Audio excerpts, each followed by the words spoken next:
If you grew up in the 80s and 90s, then this sugar cookie recipe hits home.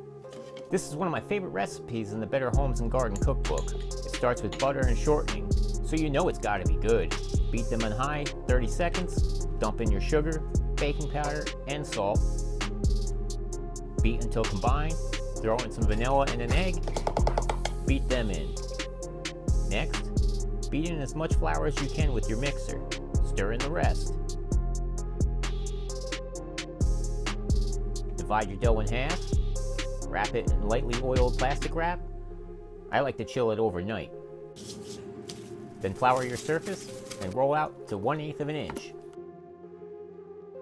Use cookie cutters or custom templates and cut out your cookies. Bake for 7 to 9 minutes at 375 until the edges are golden brown. Cool them on a rack. Now it's time to decorate. I use this recipe in all my cookie videos. Everyone who eats these cookies loves this recipe. Try it.